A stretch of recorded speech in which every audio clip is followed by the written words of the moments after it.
Tubaha ikaze shiti mudukurikira ku muyoboro Ijambo ry'Imana TV, umuyoboro wa YouTube cyangwa se ku rubuga Ijambo rwa.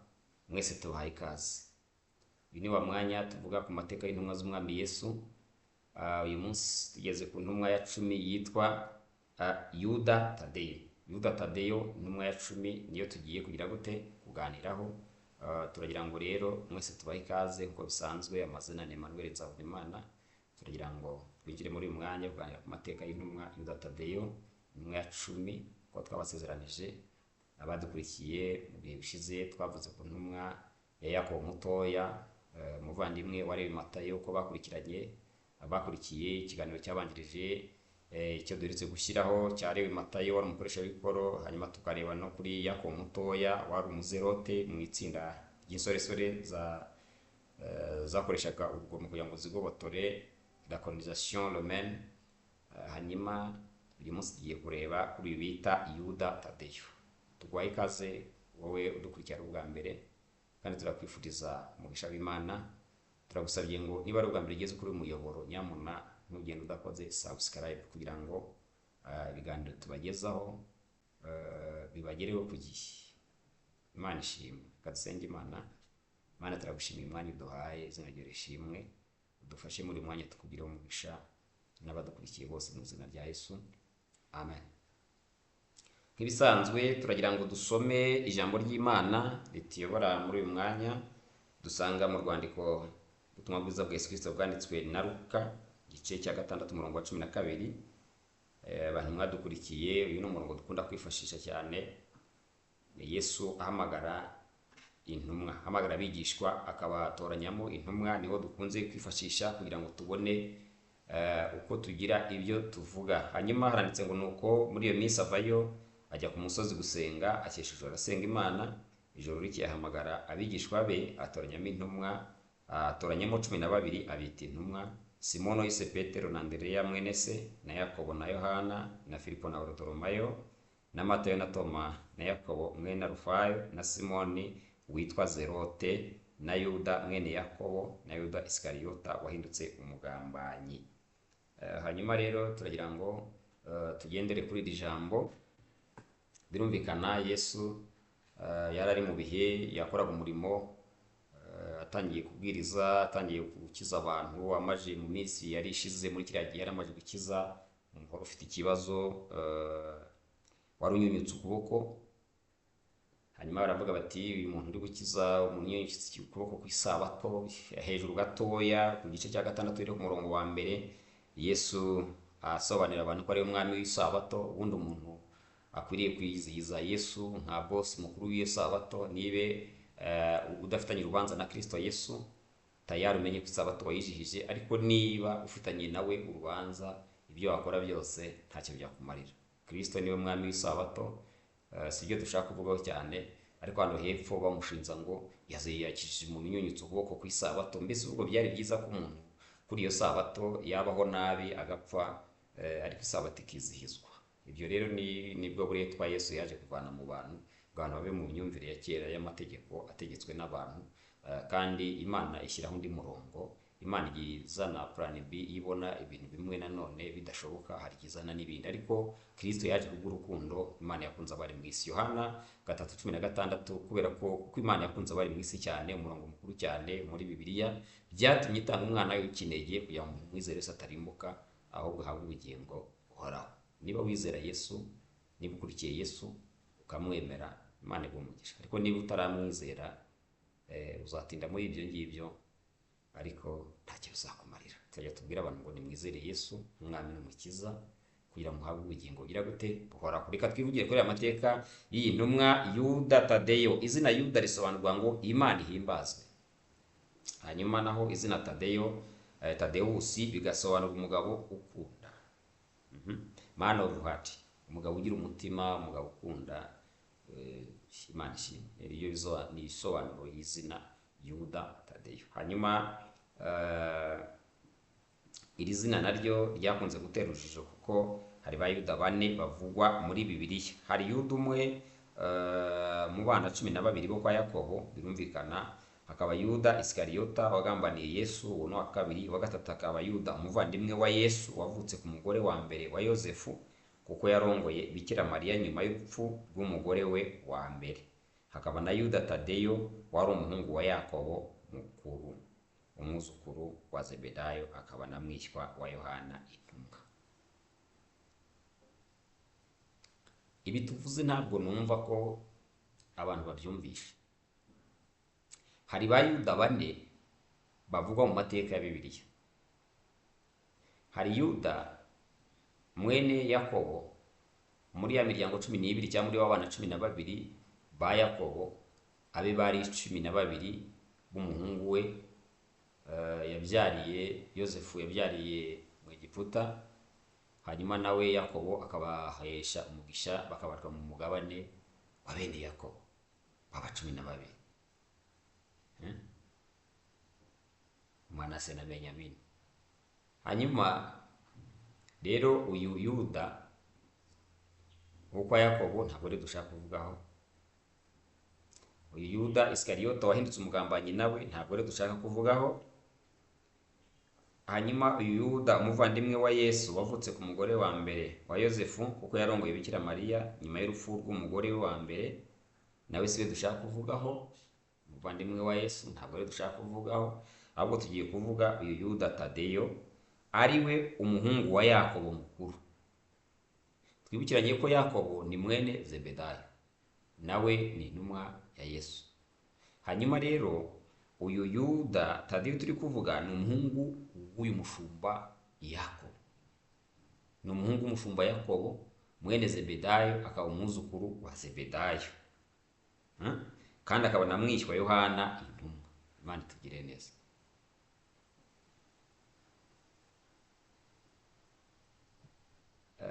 Turagira ngo twe gutinda mu masano cyane, ariko birumvikana uyu Yuda Tadeyo ni umuhungu wa Yakobo, umushumba cyangwa umwepiskopi Yakobo yari afite.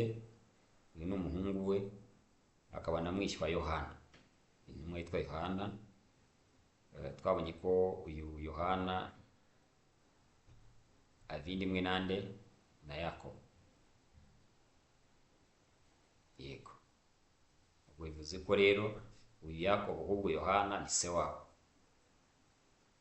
ko uyu Yuda Tadeyo ni umuhungu wa Yakobo mukuru wa Yohana intumwa. Hanyuma rero ubwo Yohana intumwa nawe yari se wabo wa Yuda Tadeyo, hanyuma akaba umwuzukuru wa Zebedayo, ko Yohana na Yakobo bari bene Zebedayo. Imana itugire neza. Kimwe n'abagenzi be rero yari w'i Kaperinawumu, aho yari atunzwe n'uburobyi mbere y'uko ahamagarwa. Uyu Yuda Tadeyo nawe umwana wa Yakobo, birumvikana buri umwuga akenshi abantu bakora hari igihe n'abakomokaho bawukurikiza, cyane cyane nk'imyuga y'ubukorikori ya tekinike. Usanga niba umuntu ari umufundi, mu bana azabyara hazabonekamo abazakora umwuga w'ubufundi, bagakurikiza uwo mwuga. Uyu Yuda Tadeyo rero mwene Yakobo, umushumba cyangwa episkopi, nawe yari umurobyi Kaperinawumu, aho bari batuye, aho baturuka. Imana itugire neza. Niwo mwuga wari umutunze. kandi Yuda Tadeyo niwe wabajije ikibazo cya nyuma mbere yo kubambwa kwa Yesu Kristo, nk'uko tukibona muri Yohana 14:22. Twahasoma twihuse Yohana 14:22. Reka tuhasome twumve iki kibazo uyu muntu Yuda Tadeyo yabajije Yesu.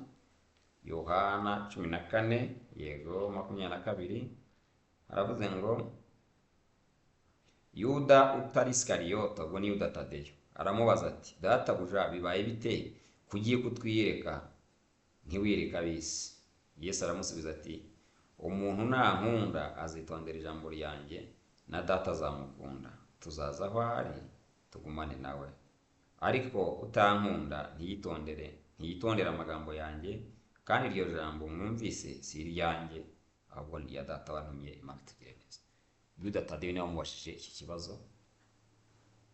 Ese kuki yamubajije iki kibazo? Byari biturutse kuki?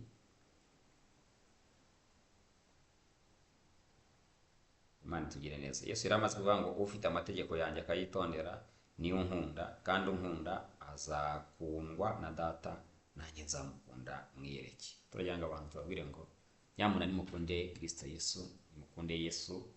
Yaravuze ati unkunda azakundwa na data, nanjye nzamukunda kandi uwo muntu nzamwiyereka. Urukundo dukunda Imana rungana gute?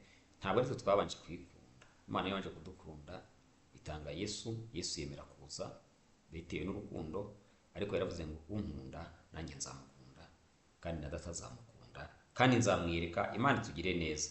Hanyuma rero umurimo uyu Yuda Tadeyo yakoze, Yuda Tadeyo azwiho kuba intumwa yabimburiye abandi kujya kuvuga ubutumwa mu mahanga bavuye muri Palestina iwabo, aho rya jambo twavuze ngo icyakora muzahabwa imbaraga umwuka wera nabamanukira. Yesu amaze kubabwira ati muzabatirishwa umuriro n'umwuka wera.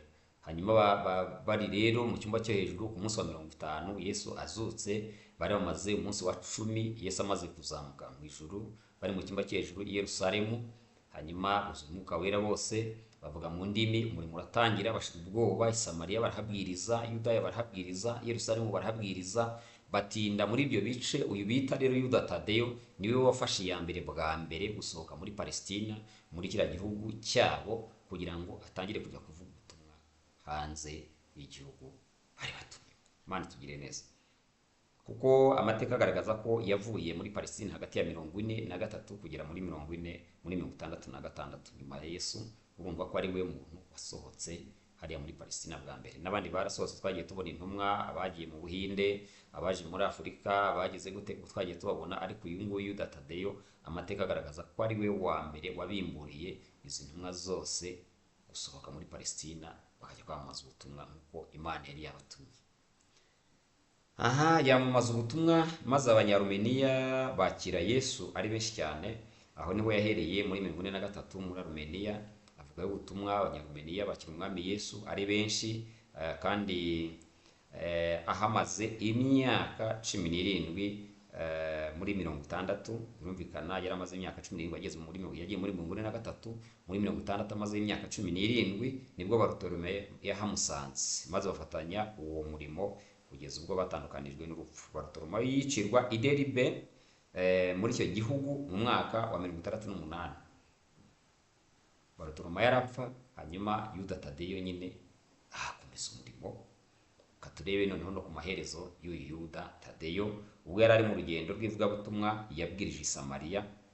Birumvikana hamwe batinyaga bavuka imiryango y'Abisiraheli yiciyemo ibice, hakaba Samariya na Yerusalemu, Yudeya, hanyuma hakazamo ibice. Ariko bitavuze ko atari bene Yakobo bose kujya kubwiriza. Rero muri abo bantu byabaga bigoye, barigumuye bagira ibice bikomeye. Amateka tugiye kuyavuga yerekwa Yeroboamu na Rehobowamu, ukuntu ubwami bwiciyemo ibice, hakaba ubwami bw'amajyepfo n'ubw'amajyaruguru. Ibyo ntabwo twajya kwirirwa tubivugaho, ariko turashaka kuvuga ko i Samariya nyine na Yesu anyuzeyo, bakavuga bati wowe wasangira natwe gute, uri Umuyuda, twebwe tukaba turi Abasamariya, turi Abisamariya, mwe abantu b'Iyudaya, mwe abantu. Twumvikane ko mu majyaruguru hari hasigaye imiryango ibiri ya Benyamini na Yuda, hanyuma hepfo hari imiryango 10. Yesu nawe agerayo agiye kureba, urumva hari ubwiganze bw'abantu benshi, ariko ageze baravuga bati nta sano dufitanye. Ariko Yesu arababwira ati iyaba wari umuntu ugusabye amazi uwo ari we, avugana na wa mudamu w'Umusamariya kazi, ariko aramubwira ati nawe wakamusabye amazi akagwa ku mazi y'ubugingo, ntuzongere kugira inyota ukundi. Rero ajya kuvuga ngo nturuta Yakobo wadufukuriye iriba ryacu, ibintu by'imihango n'ibiki by'iminsi by'imiryango n'ibiki byose. Ariko Yesu abirengaho akora umurimo, arabafasha, hanyuma babona ko ari umuhanuzi zitahayo. Rero uyu Yuda Tadeyo yabwirije i Samariya, abwiriza muri Edesa, abwiriza muri Mesopotamiya, nyuma akomereza muri Parisiya ariyo Irani y'iki gihe. No muri Irani birumvikana yagezeyo avuga y'ubutumwa, maze Abanya-Irani bamwica bamurashe imyambi kugeza apfuye. Hanyuma turashimira Imana ko abantu bose twagiye tuvugaho bagiye bagira iherezo bazize ubutumwa bwiza, bazize kubwiriza, bazize kwamamaza Yesu. Ariko abantu benshi batinya guhagarara ngo bavuge Yesu, batinya guhagarara ngo bavuge uwo bamenye, ariko ntabwo ari bo. Akenshi abantu ntibara bakabatizwa mu Mwuka Wera, baba bakabatirishwa umuriro umwuka wera, ko umuntu abatirishwa amazi kugira ngo yihane ibyaha, ariko nyuma umuntu umaze kwihana akeneye kubatirishwa umuriro umwuka wera. Imana ishimwe. Hanyuma rero Yohana umubatiza yabatije abantu kimwe n'uko pasiteri yakubatije, ariko ukwiriye no gushaka umubatizo uzabatizwa na Yesu. Yesu yabwiye abigishwa yabwiye ati mwabatirishijwe amazi na Yohana umubatiza kugira ngo mwihane ibyaha, ubuhamya bwanyu buvuge, mwihane muhinduke abandi bantu. Ariko nyuma yo guhinduka no kwihana vuba aha muraje mubatirishwe umwuka wera n'umuriro. Nawe unkurikiye, niba utarabatirishwa umwuka wera n'umuriro, kumva umubatizo utarakuzaho, ukwiriye kugira inzara n'inyota byo gushaka, byo gusaba. Imana itugirire neza. Imana ishimwe. Hanyuma rero uyu Yuda Tadeyo akora umurimo, amaherezo ye birumvikana yaciye muri Edesa, Samariya, abwirizayo, ajya muri Mesopotamiya, arakomeza agera muri Parisia, ariyo uyu munsi yitwa Irani. Hanyuma abanya-Irani nyine baramwica. Muri kino gihe hari intambara z'abanya-Irani bari gutera Israel, bishingiye ku mateka yabo, byagiye biba uhereye kera cyane. Twavuze abadukurikiye mu mateka tuvuga ku ntumwa Yakobo, twavuze ko abantu barwana ishyaka ry'idini rwose, abantu bakica abandi, bikagira guteza intambara uhereye kwa Ishimayeli na Yakobo. Rero turagira ngo tubwire abantu ngo inshuti bene data, abantu bareke kurwanira amadini, abantu bareke kurwanira ishyaka ritarimo ubugingo. Imana itugire neza. Hanyuma abanya-Irani baramwica nyine, bamurasa imyambi, baramwica, bavuga ati ibyo bintu uri kuvuga umaze kutumara abantu, ibintu urahindura ibintu, twe dufite systeme yacu twubatse, umuyobozi wacu twemera nk'Imana yacu ni kanaka, none wowe urazana ibindi bintu. No, iwe Yesu uvuga ntitumuzi ntitumushaka. Hari abantu benshi nyine badakeneye Yesu kubera ko batamuzi. Arakarimba kavuga ngo bamumenye bate bataramubwiwe, ubundi bamubwirwa bate niba nta muntu wigeze ubabigisha. Hafi aho ngaho na Bibiliya irabivuga, ntabwo abantu bamenye Yesu batamubwiwe, kandi nanone ntiwamuvuga utaramwigishijwe, ntiwamwigishwa ari nta muntu wagize gute wakwigishije, birumvikana. Ariko we yagiye ajya kuvuga ubutumwa, bagira ishyari, baravuga bati uwo Yesu uvuga ntitumushaka, baramwica, ariko apfa ari mu murimo. Bene data, nshuti z'umusaraba mudukurikira, turagira ngo tubatere ishyaka n'umwete ryo kugira ngo munambe kuri Yesu, mukore uyu murimo rwose mutishama, mutishisha, kuko hari ingororano nyinshi ku bantu bakurikiye Yesu, hari ingororano nyinshi ku bantu bamaramaje kumukurikira. Tuzagenda tuvuga ku mateka ya Yesu. Numva mfite umuhamagaro wo kuvuga kuri Yesu, cyane. Ndumva aricyo Imana impamagariye muri iyi minsi. Ndumva nshaka kuvuga kuri Yesu. Murabona ko twahiriye ku mateka y'intumwa za Yesu. Kristo niwe tuvanaho icyitegererezo cy'ibintu byose byinshi. Mureke rero nshuti bene data, tuvuge kuri Yesu, tumukure icyitegererezo. Yaravuze ngo mugere ikirenge mu cyanjye. Ese tugere ikirenge mu cya Yesu gute? Yaraje yemera kudupfira, agera aho bamubamba ku musaraba, aratanga, avuga ati yihereza amahanga yose, aravuga ati abarushye n'abaremerewe mwese nimuze musange ndabaruhura. Ariko twebwe muri kino gihe tugera ikirenge mu cya Yesu gute? Mbese ibyago iyo bije ntitwihakana Yesu? Ese iyo amakuba tugezeho, uyu Yesu nituvuga ngo turamuretse? Nawe rero amakuba uko yaba angana kose, Imana igira gute? Imana irayategeka. Imana iduhane umugisha. Murakoze cyane kudukurikira, kandi tugira ngo tubabwire ngo mujye mutwandikira muri komenti, muturamutse, tubwire ikiganiro kimeze rwose, tuba tubikeneye natwe, kandi dushimira n'abantu bajya badukurikira bakaduha komenti mu biganiro, bakatubwira ati nyamuna komereza aho ngaho, mukorere Imana bikiri ku manywa, ko mugiye kwira, kandi icyo gihe nibwira ni igihe tubasha kugira gute gukora. Ntawe ukora nijoro, ntawe ukora hari umwijima, ntawe ukora atabona, ntawe ukora atareba, ntawe ukora atariye, ntawe ukora ashonje. Rero igihe ibyo byose bigihari, mureke dukorera Imana. Murakoze cyane kudukurikira. Abakeneye kuduhamagara, telefone yacu ni 0789709444, tuba twashyizemo hasi muri description. Hanyuma kandi umuntu wese tugireho umugisha, adufashe asangize ibi biganiro ku bantu benshi. Ubwo ni share, comments zo twazivuzeho, kuturamutsa, kudusuhuza biremewe. Imana iduhane umugisha mu izina rya Yesu. Duteye rero abantu ishyaka n'umwete ryo gukurikira Yesu, bagahamya Yesu neza, naho wabizira uzihangane ubizire, ariko ntuzave nyuma y'umugabo bita Yesu. Hari ingororano, hari amakamba, hari ubugingo. Iyo byadusezeranije n'iby'ukuri birahari. Imana ishimwe, ijuru rirahari, ubugingo burahari, yadusezeranije. Hanyuma abantu wese mwemeje gukurikira Yesu, ntimuzanamuke, ntimuzacike intege, mukomere, mushikame. Mu rugendo harimo intare, ariko inyinshi ziraziritse, kandi zitaziritse dufite umukumirizi udufasha mu rugendo kugira ngo tuzahagezamo. Imana ishimwe, kandi Imana iduhanishe mu izina rya Yesu. Hari imbaraga yo kudufasha, Umwuka Wera natuzaho, tuzahabwa mu guhamya, kandi ni ukuri turabifuriza mwese guterwa imbaraga kugira ngo umurimo utazazaho igitutsi ku bwacu. Imana iduhane umugisha. Reka dusenge Imana. Imana turagushimiye, tugushimiye umwanya mwiza uduhaye. Umuntu wese tubanye muri iki kiganiro nk'umugisha, kandi twese tugusaba iherezo ryiza ry'abakiranutsi, niko tujya twifuza. Nubwo harimo ingorane nyinshi, ariko Kristo Yesu yaravuze ngo umubatizo agiye kubatizwamo, abigishwa bagira ngo bawushobora, aravuga ati ubu ntimwawushobora, ariko aravuga ati aho ngiye muzankurikira nyuma, kuko uyu munsi mutankurikira.